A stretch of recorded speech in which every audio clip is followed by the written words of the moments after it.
Here we have, good morning, everyone. Good morning. Let's begin by giving charity.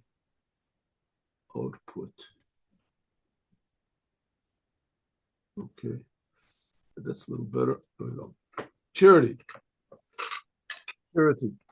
Let us be charitable and give charitable and give the bounty that God has given to us. Let's give to others. Be kind, be nice, be pleasant, and be charitable. Be charitable. All right. Now, what are we learning here? We're learning now from a book which is called Likuti Torah. Likuti Torah. Likuti Torah. Likuti Torah, nice thick book. And it is speeches which were given by the first Rebbe of Chabad. And they were written down.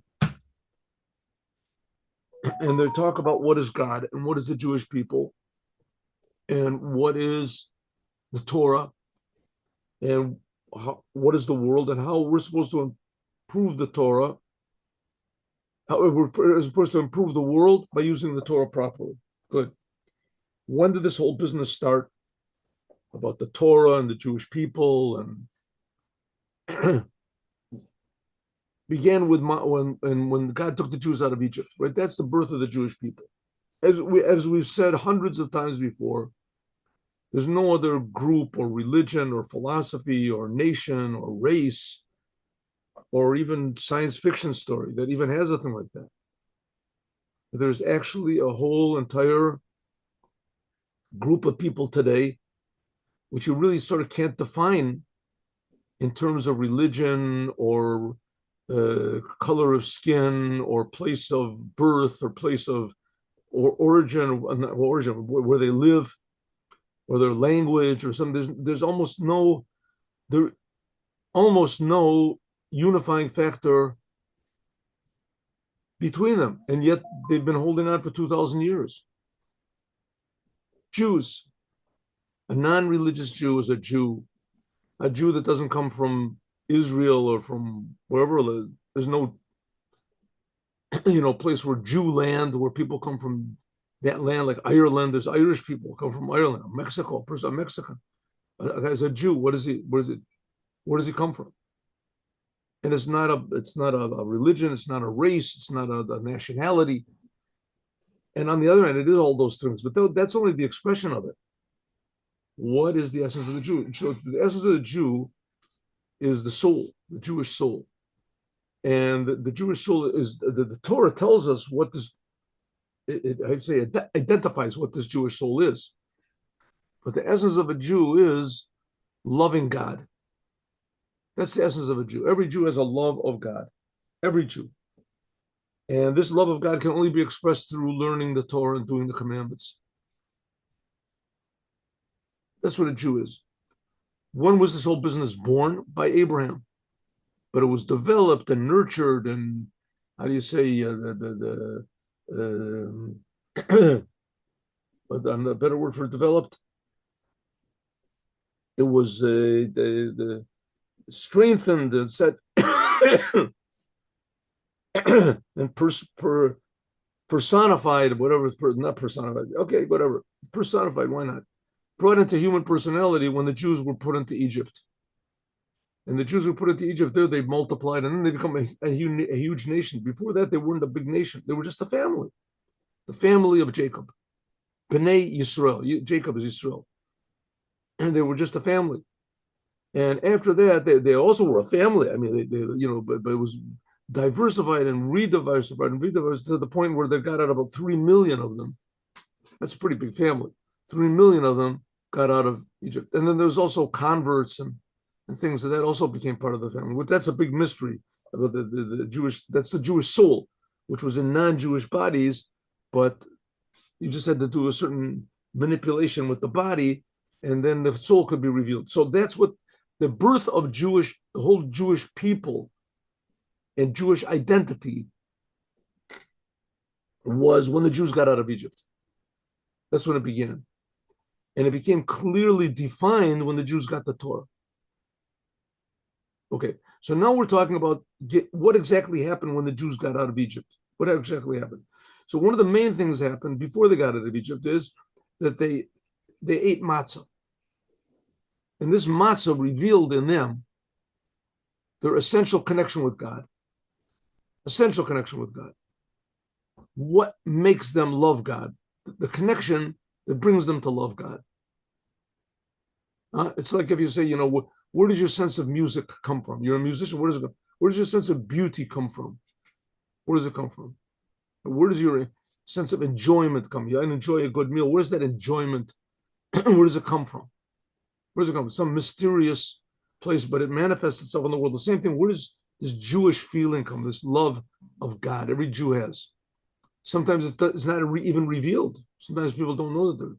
Right? There's Jews in Russia that they didn't know that they were Jewish. They didn't know they were Jewish. As soon as they found out that your mother was Jewish. What are you talking about, my mother? She used to take me to church.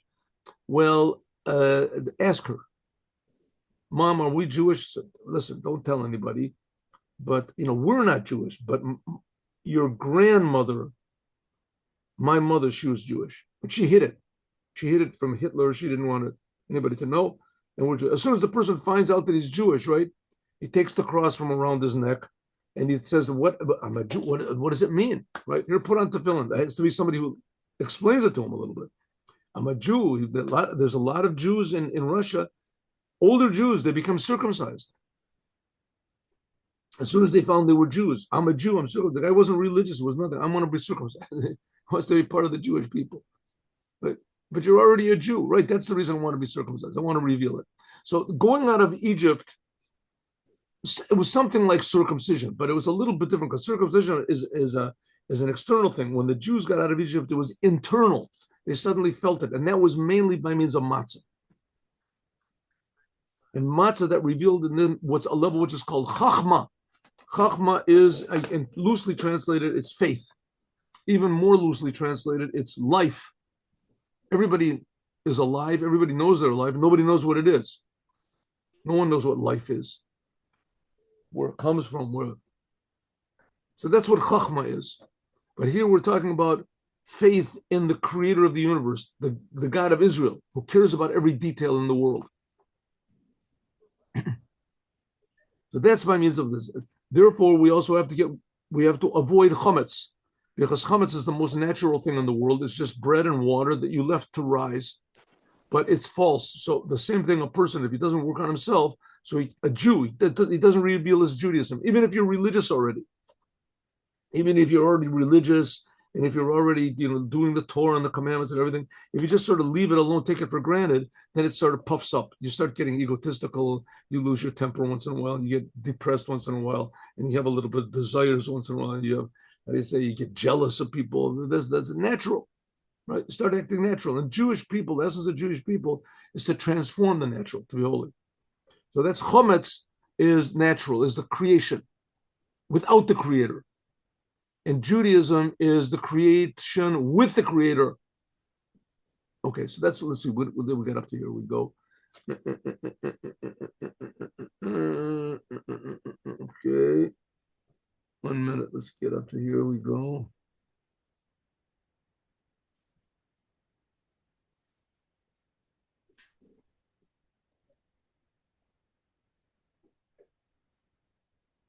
One minute, I think we're over here somewhere.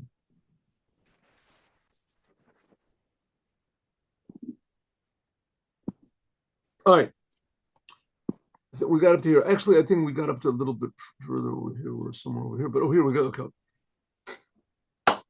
Okay, so again, the name of this mimer, this discourse that we're talking about over here, the name of it is a sentence that we say in the Haggadah of Passover. And we say in the Haggadah of Passover, this matzah that we're eating tonight, right? On Passover, we say a whole little booklet of praises of God and remembering how God took us out of Egypt. One of the things we say, this matzah that we're eating, why are we eating it? Matzah zu shanu ochlim. Why are we eating it? Because the dough couldn't rise up, because God revealed himself. Melech Malchi Amlachim HaKodesh Baruch Hu. The king of kings revealed himself, and therefore the dough couldn't rise up. And the Rebbe explained, what does this mean? That rising up dough is a natural process, but it's because there's egotism in the world. And because there's the potential of egotism, of thinking there's something in addition to God, me, I'm separate from God, the world is separate from God, maybe there's two gods, maybe you have to worship, a spirit, whatever, the son of God, the mother of God, whatever, you have to, something else except for God. You have to worship something else. Mainly me, myself. That's what idolatry is. A person worships himself as the prime reality in order to get what he thinks is the most. So he worships the golden calf or something else, which is very convincing people. So that's called chametz. That's called chametz. When God is revealed in the world, there is no chametz. Nothing can rise. Even the bread couldn't rise up. That's what it means. Because God revealed himself, Melech, Malchim, Malchim. We explained yesterday what that means. The Melech is what is it? Is Chachma, and Malche is the emotions, and Malachim is Malchus. Anyway, the essence of God reveals himself. There can't be any egotism in the world. So even the bread couldn't rise up. And that's why we eat matzah. That's what it says. And the Rebbe said, but that's not so. It's not so. That matzah that couldn't rise up, that was after God smote the firstborn.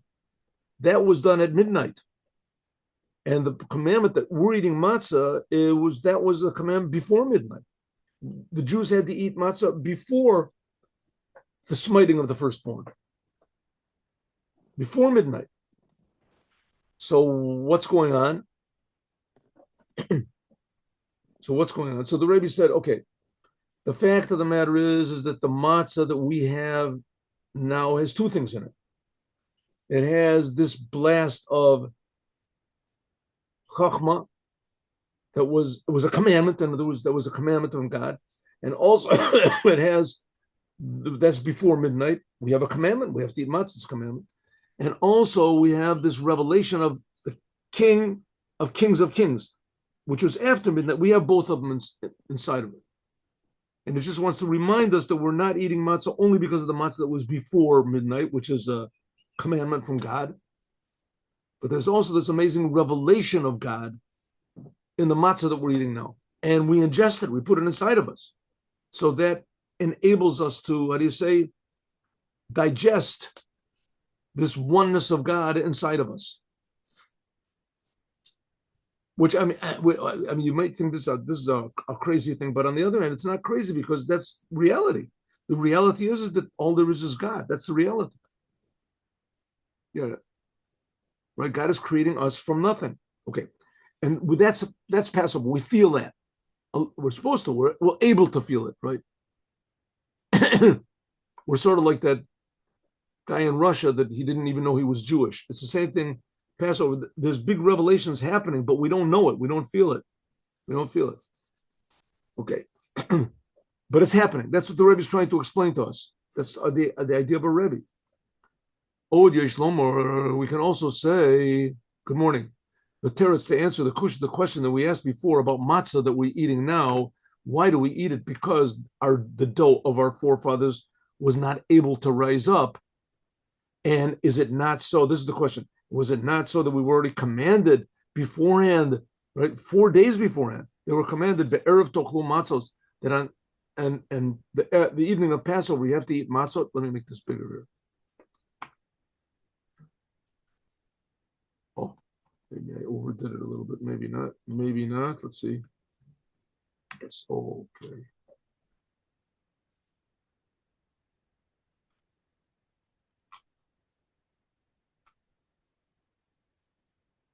What happened? 1 second. I did something wrong over here.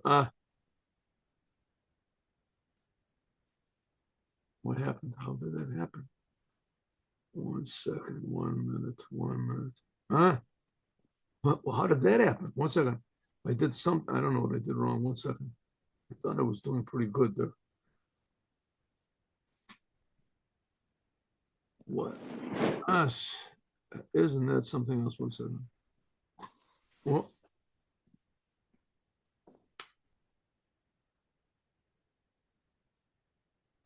wow. All right. So let me. I don't know what I did over here. 1 second.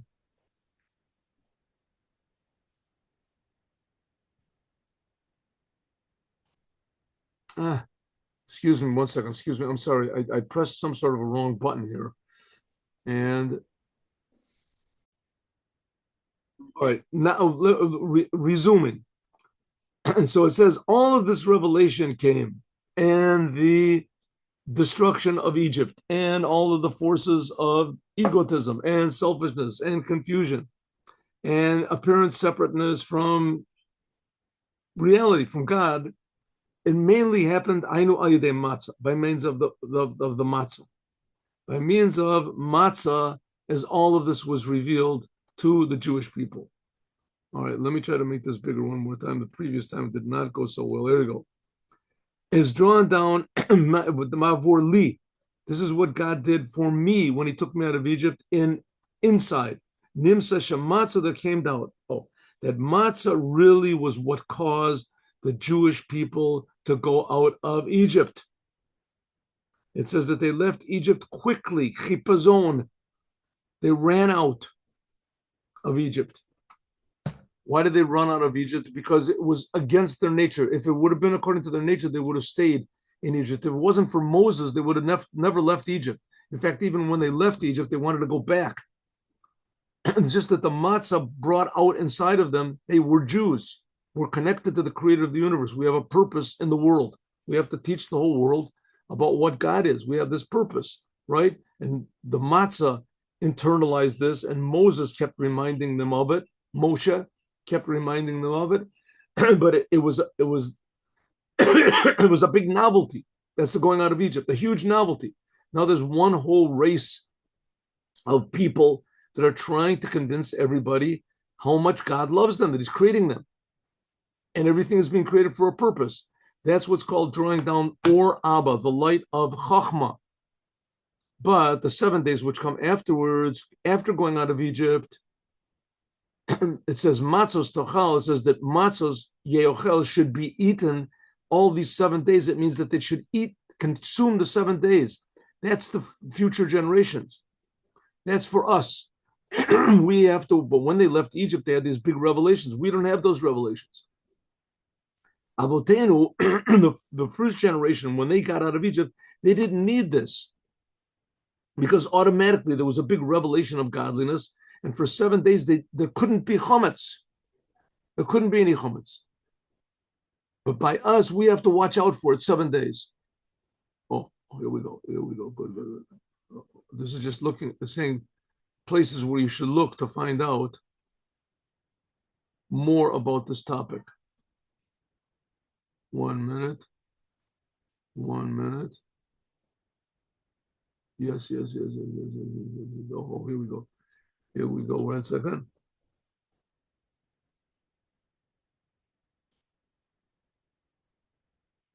Oh, here, up here. Good. Next page. All right, now we're back on the tracks a little bit here. Now we have the idea of what is moror, right? To eat the moror. Here, what is this? Oh, we got up to where? Oh, here. Oh, that's what it means. That's what it means, that because of this, we say on the night of Passover, because of this, God took me out of Egypt. Because of this, right?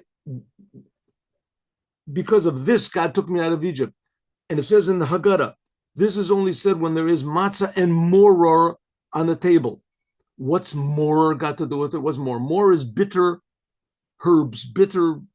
I suppose a lot of people take horseradish and eat it. Really, the best moror is lettuce, because if you leave lettuce in the ground, it starts off sweet. When it's small, it's very sweet, very pleasant to eat. But if you let it grow, it becomes more and more bitter. That's what it was, the Jewish people in Egypt, that in the beginning, Paro gave them all sorts of benefits and things like that.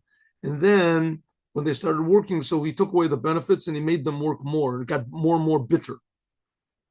So we eat matzah, that gave us faith in God. It gave us a connection to God. It gave us an awareness that God is creating us and God is creating us for a purpose. And that whole real, our being, our whole self and the self of the whole world is just a creation. It's being created by God constantly, every instant. That's what matzah gives. A love of God, an appreciation of the Creator. Wow, you're creating me, God. You're giving me everything. That's matzah. And it's giving us actually the biggest gift of all, and that's a feeling of that God wants something from us, that we're meaningful to Him. That's matzah. What about what's moror? It says moror is, nowadays matzah is still a commandment from the Torah, but moror is only a commandment from the rabbis. It says because there's one opinion that moror was only eaten together with the Passover offering. Okay, but nevertheless, we do eat moror. It's an essential part of the Passover Seder, moror. It's put right in the middle. The Passover plate. You ever see the Passover plate?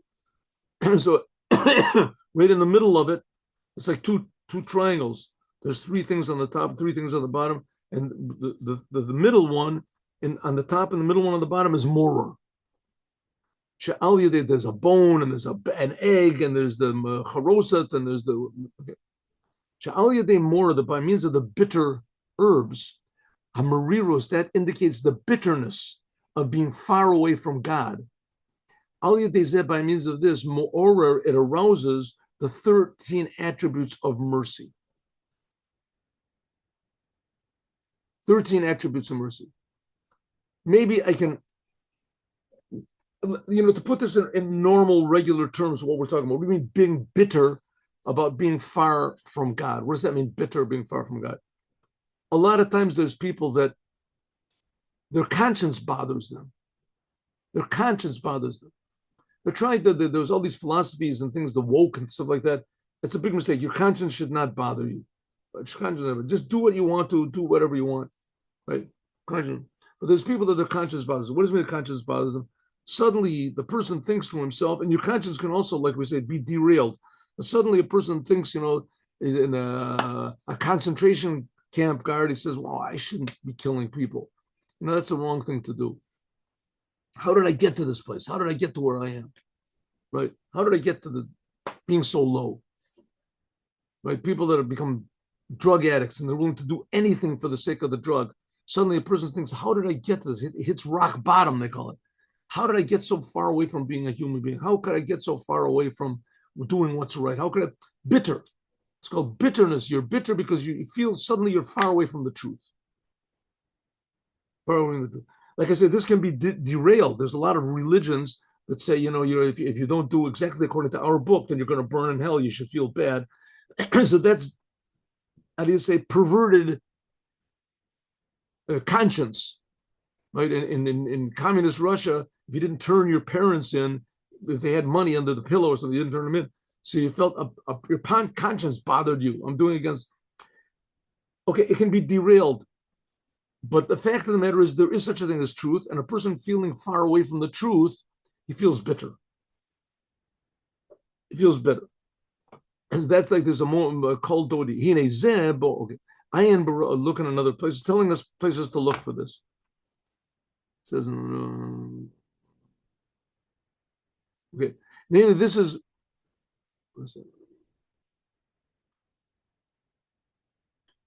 Hine. This comes from the Torah. This comes from the Torah. The bitterness, what defines what is good and what's bad, the Torah does. And so that's because the Torah is what God says, right? The others are false. Okay, everybody else says that they're the true ones also. But the fact of the matter is the Torah was given by God on Mount Sinai. And the people that really believe this and really feel it, so they explain the Torah properly, the rabbis. So the rabbi's explanation of the Torah, that tells us what is good and bad. The Torah is what gives us bitterness. It tells us what is right and wrong. And sometimes a person feels, I'm far away from what's right. I should do it. Okay, the bitterness stops as soon as a person does what's right. right? The bitterness can last for 1 second. He says it's the wrong thing, right? Like I say, I go in the streets, I put a tefillin on people in a nearby central, public place. And a lot of times people say, why should I put on tefillin? What's going to happen to me if I don't? If I don't put on it. So I say, you see what happens if you don't put on tefillin? Absolutely nothing. Look, they don't put on tefillin. They don't feel it, but it's the right thing to do. And someone else nearby me said, if you don't put on tefillin, you're missing out on something good. Missing out on something good. In other words, you're missing out on something true, but you don't have to do it.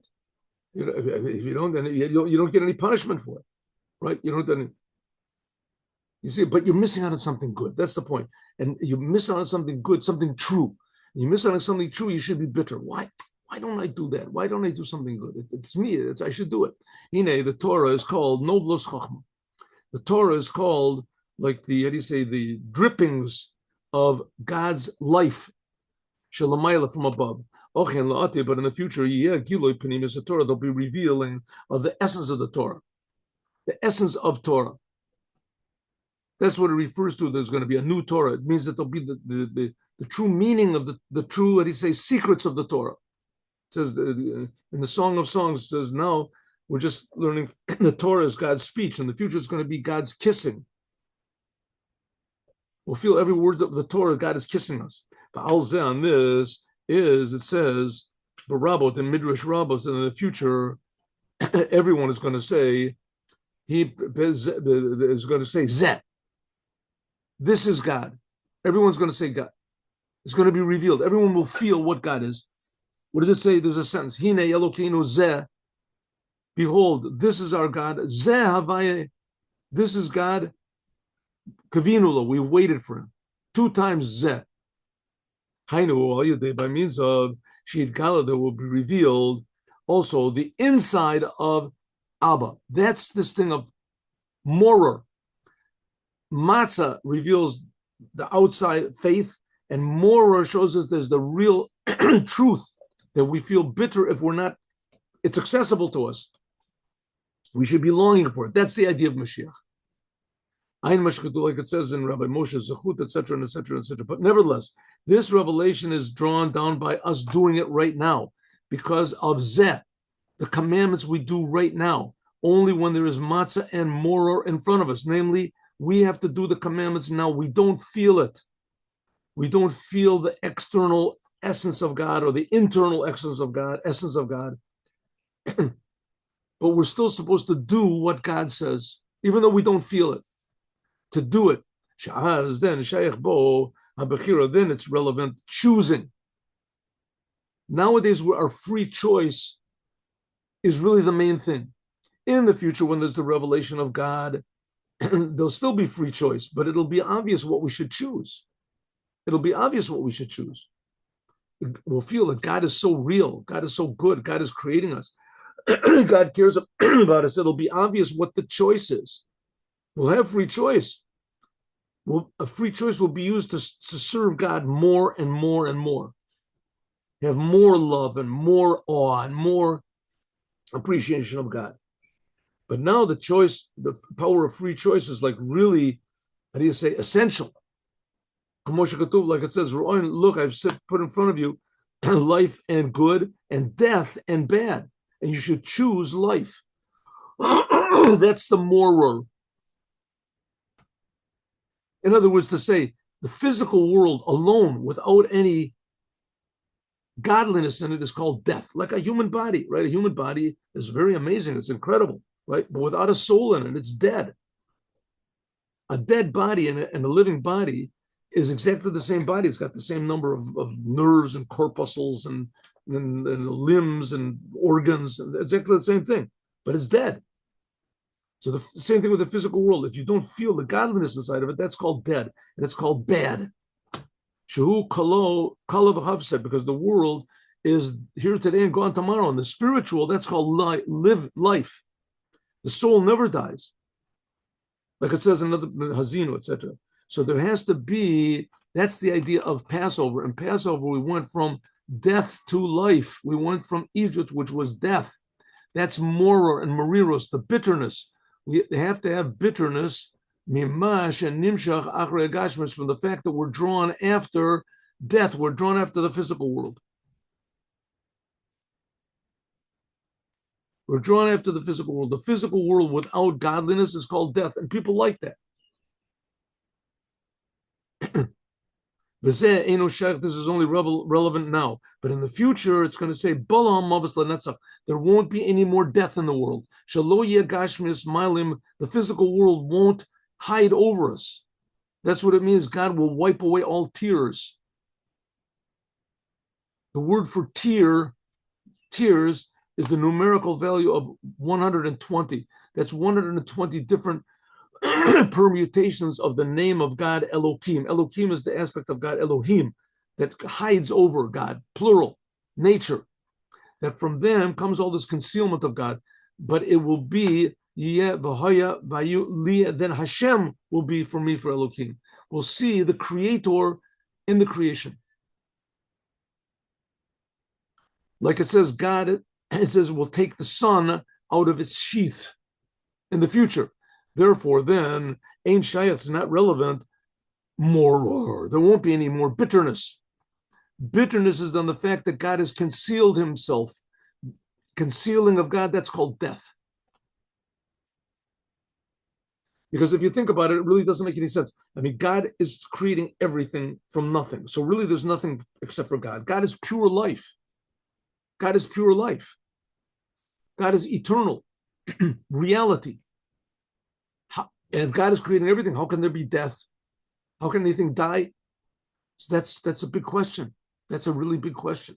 That's the question we're all trying to solve. That it's really just a mirage. It's an illusion. That the fact that the world is separate from God is an illusion, and that illusion is what causes death. In the future, there won't be any more death, as we'll realize there really never was any such a thing. How this is going to be is impossible to understand, but it says the death will be swallowed up.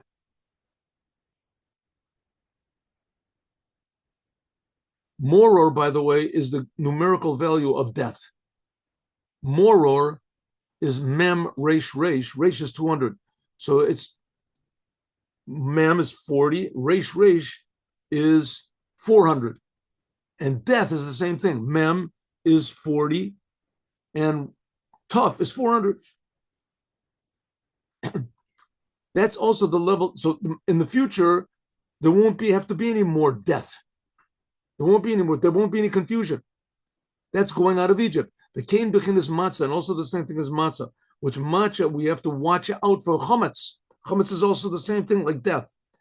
Einu Shayach, it's only relevant now, but in the future it says it'll be, though he speak, it says that then it'll be like it was when they left Egypt. The dough couldn't rise up. It's impossible to come Chametz. Then Chametz won't have any yanika to the Chitzonim. So that what we say, the matzah that we're eating now is because that God revealed himself. That's talking about the matzah that the Jewish people ate after they left Egypt because it couldn't rise up. There was godliness. And it's talking about the whole entire world after Mashiach reveals godliness in the world. There won't be any more egotism. It says all the religions will be negated. All the religions in the world are only different forms of egotism. What's the best for me? How am I going to get to heaven? How am I going to, the thing. And in the future, there won't be such a thing like that. People won't be concerned about themselves. They'll only be concerned about what does God want.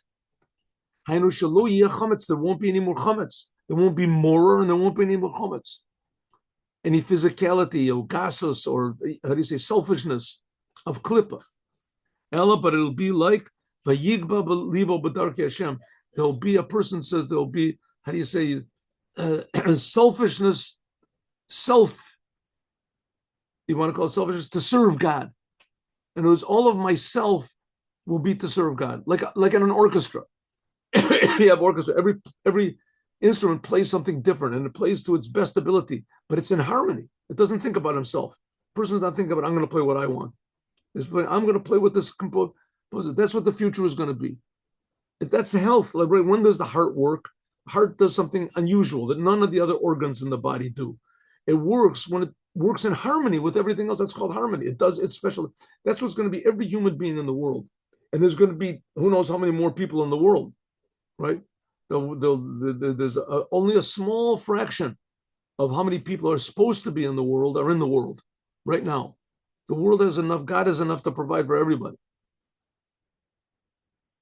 And that says that then it'll be happy. Everybody will be an individual, and they'll use their individual yigba liba b'darkei Hashem.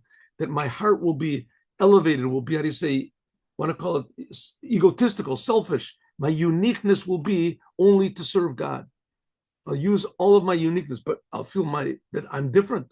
That's a good thing.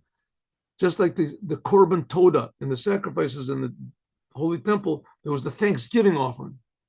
It says in the Thanksgiving offering, it was the only offering in the temple, except for the offering for Shavuot, that you could bring chametz. It was forbidden to bring chametz into the base of Mikdash. All the sacrifices had to be matzah, all of them. All of the sacrifices had to be matzah. The only exception was the Thanksgiving offering. Then there was 40 loaves of bread, and 10 of those loaves was chametz. Why? Because Torah was totally surrendered to God. Because all the sacrifices come with matzah, except for the chametz and the Torah and the Thanksgiving offering, and also the shtei alechem, the 2 loaves of bread that come on Shavuot, that they come from chametz. Therefore, mizeh, it's we're trying to say that in the future, la'ati lavo, and that's the whole message of Passover. We're not celebrating what was, we're celebrating what's going to be. I think I've said this a lot of times before, but there's a book called the Sefer Mitzvos Katan, which is from Rabbi Yitzchak of Karbil, I think. And it was written something like, I don't know, 800 years ago, something. Anyway. And he writes, how do we know there's going to be Mashiach?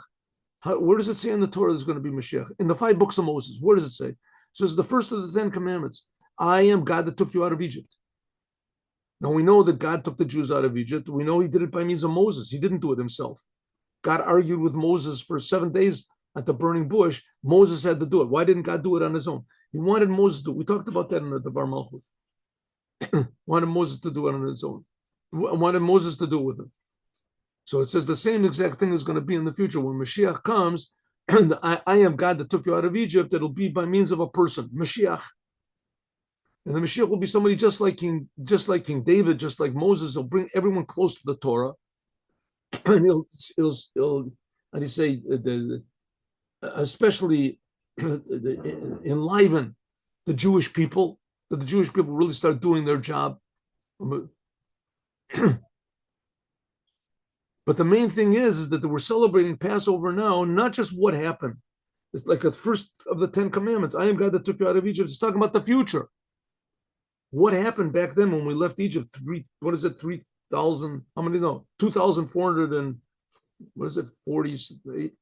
No. What am I talking about? I'm sorry, I made a big mistake. 3,330 something years ago, we left Egypt, right? That's going to happen again, but it's going to happen in a much, much bigger way.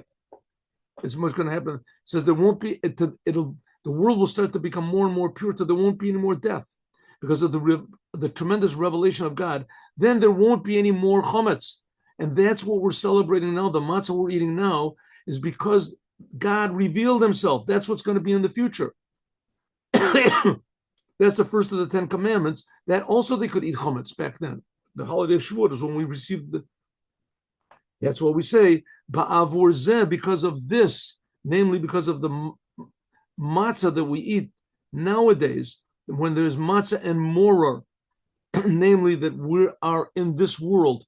Now we have to do before the redemption comes. So now the main thing is just to do the commandments, hayom la'asotam.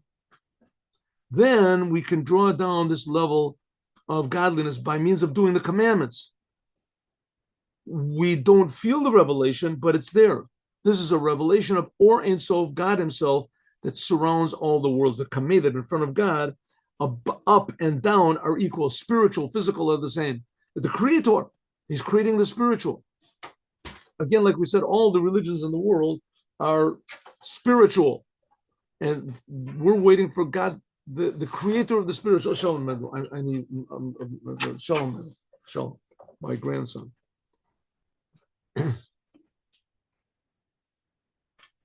Oh.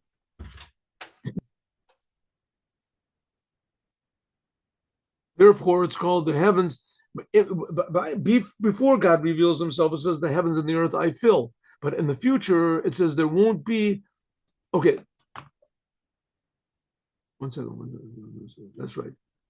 Then we can draw down this level. Okay. Now we are going to just finish this up, and we're going to do it tomorrow. Tomorrow, one second. Here we go. Let me just get to one good point.